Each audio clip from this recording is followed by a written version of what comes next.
guys, it's me, your pal Nerfenstein, and I look like a dog's dinner, more so than usual. It's just because I'm quite sick at the moment.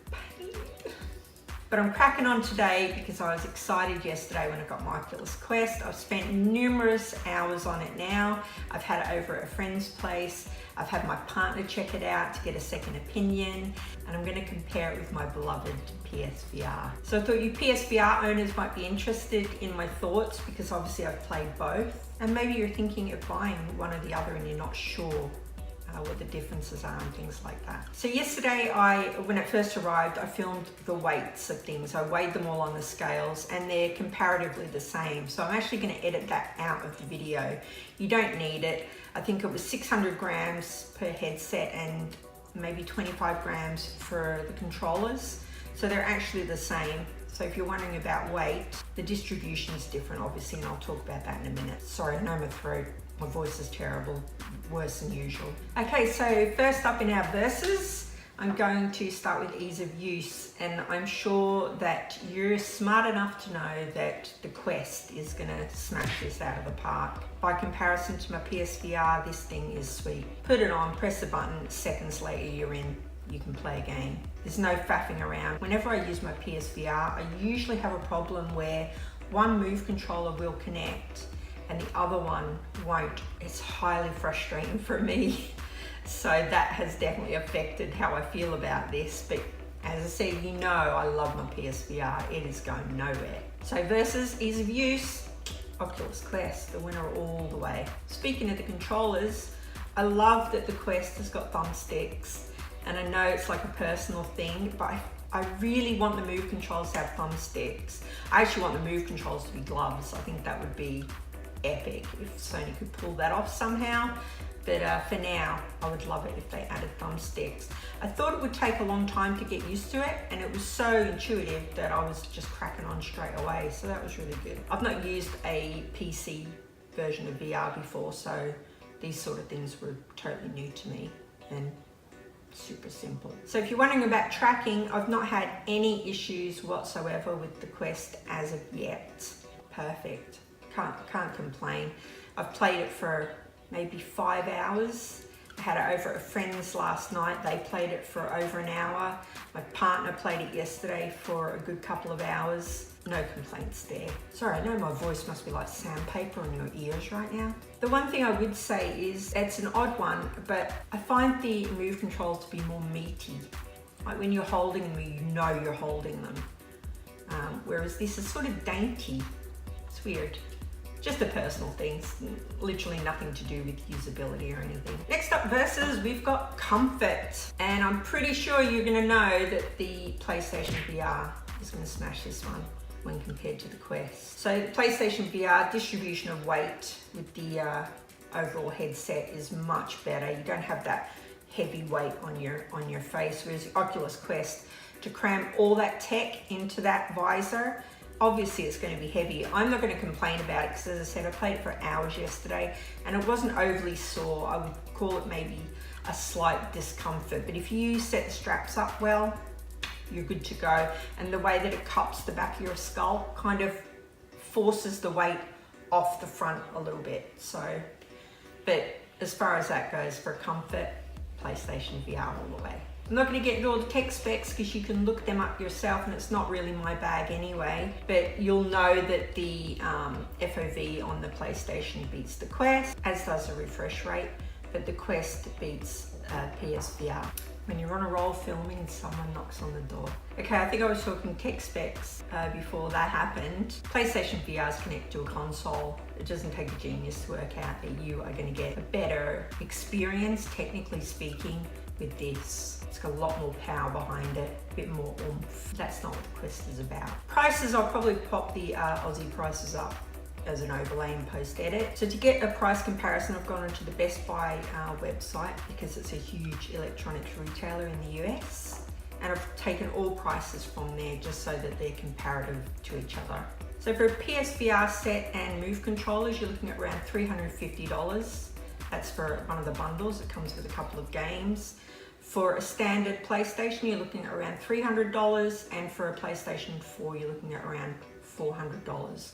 So all in, if you're looking for the top version that you can get, you're looking at around $750-ish. Quest comes in at $400 for the 64 gig version and $500 for the 128 gig. 64 gig seems to be the one that a lot of people are going for, because even with all the launch games on there, you've still got loads of room.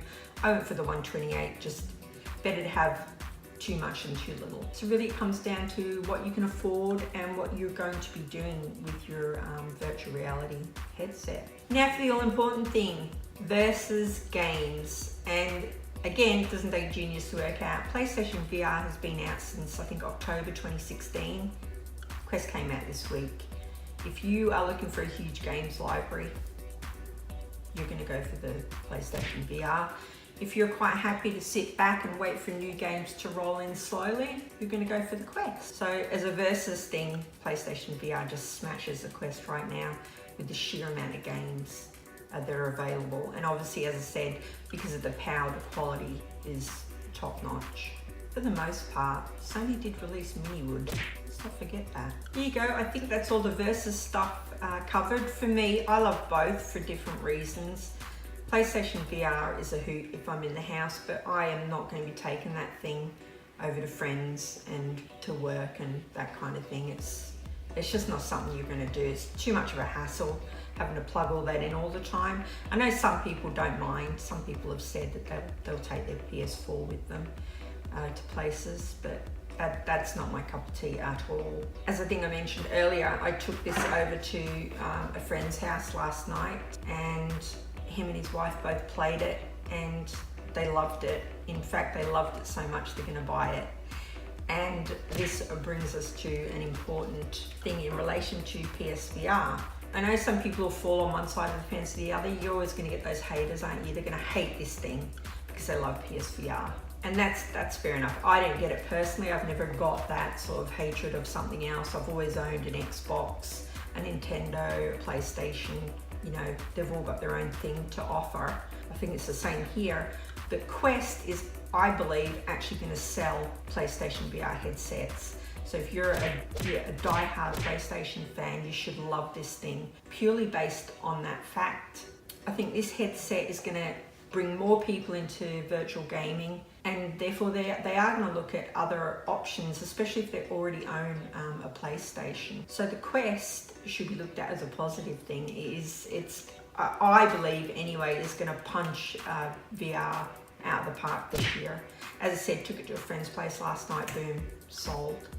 Spoke to a guy in the elevator when I was heading out yesterday, had the box in my hand, sold. Just on opinion. And I've got to say, so far anyway, I am loving it. I've played a multitude of games. I've spent too much money in the store. I rebought those games that I said I was going to buy in one of my previous videos, and no problems. I mean, visually speaking, they're dulled down a little bit, but for what they are, I'm loving it. The gameplay and everything is perfect. As I said, no tracking issues either, which is godsend. Oh my god. Just an aside, just because it's popped into my head now. If you are a streamer, you've got a YouTube channel or whatever, PlayStation VR is where it's at. This thing's a bit of a pain in the neck, to be honest, casting it and all this sort of thing.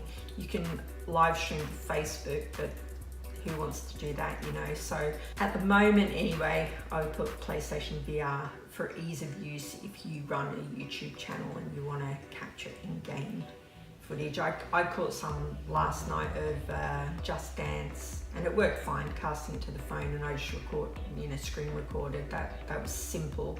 But then I tried it with Beat Saber, and apparently the devs have blocked it for some reason, so I couldn't actually stream any footage of that. So who knows what's going on there. Seems a very strange thing.